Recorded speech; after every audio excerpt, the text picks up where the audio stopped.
What up, cappers, gamblers, punters? Que pasa, Sluta? Que pasa, Spidey? What up, sports fans? It's Thursday, November 16th. Feels like a good day to make a little cash. Something I did yesterday, something a lot of us did yesterday. And I believe we all have to thank this magical monkey right here. Every time I talk to Spidey and go over my picks, we win fucking big. And I don't just mean $100, 4 and 3, I mean $1,000. Spidey is fucking magical.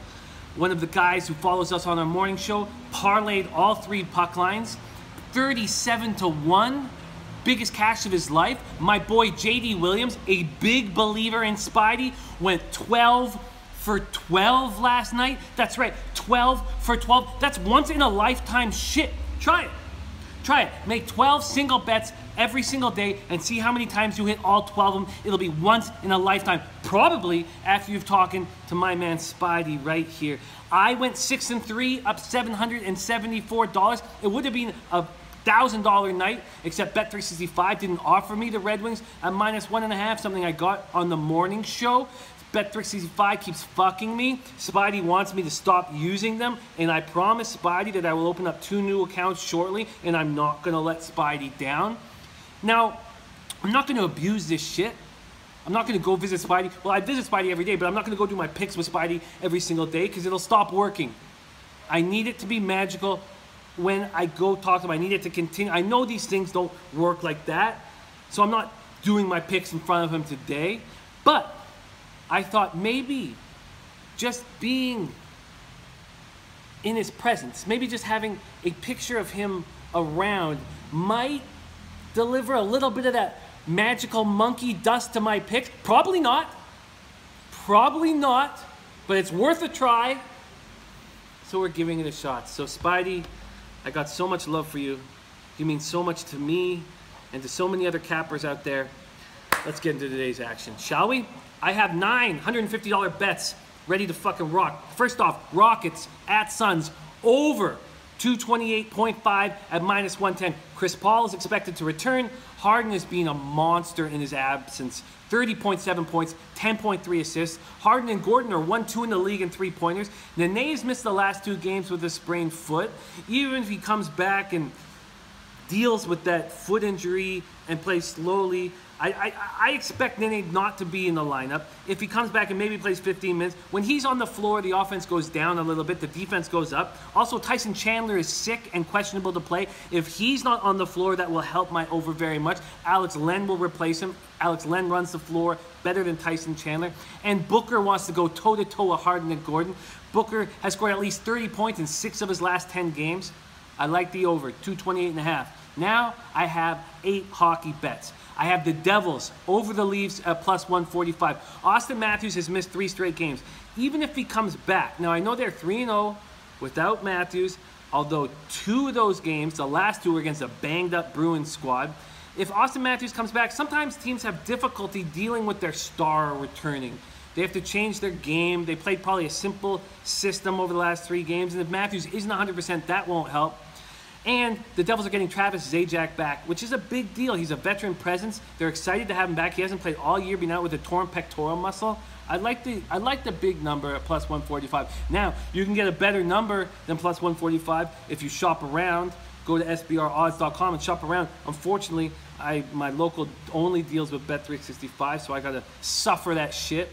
Then I have the Islanders over the Hurricanes at -125. The Islanders have been off since Saturday. The flu has gone through the team. Everybody is supposedly healthy and over it. They snapped, so they were in a 2-game losing streak when the flu was hammering them. Then they came back and got a big win on the road against St. Louis. Thomas Greiss looks to get another start after a 35-save performance versus the Blues. I like this Islanders team at home. I think they're undervalued at home. Then I've got the Lightning, -1.5 over the Stars at +170. Ben Bishop is coming back to town, and the man who replaced him, 23-year-old Andrei Vasilevsky, has been stellar. He's 13-1-1 with a 2.32 goals against average, .930 save percentage. Bishop's numbers are pedestrian. He's coming off a bad game in Carolina where he allowed 5 goals on 28 shots. Lightning lead the league in offense, averaging 3.9 goals per game. Have the 3rd best defense, allowing 2.5 goals per game. Just coming off a 3-game sweep of California where they look like the best team in the league. Stars are 1-2-1 over the last 4. Haven't found their identity under Hitchcock. I think this is a good spot for the Lightning. Yes, I'm a little concerned about coming back after a road swing, but this is a young, hungry Lightning squad that I believe will handle this.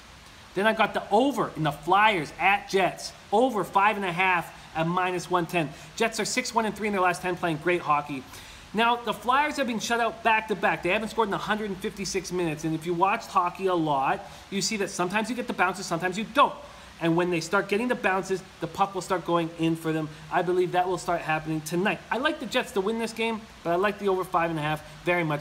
The Flyers have not been shut out 3 times in a row in their 50-year existence. Blues at Oilers under 5.5 at +100. The Oilers have one regulation loss in their past 5 games. They're playing better hockey. After scoring 8 goals on the Golden Knights with Legace and a 19-year-old kid from the Dub, they're 27th in the league at goals per game. The Blues just gave up 7 goals to the Flames and then sat in Alberta for 48 hours, fucking sitting and getting angry about how badly they played. Peter Angelo talked at length about tightening up their defensive play. I believe we will see it.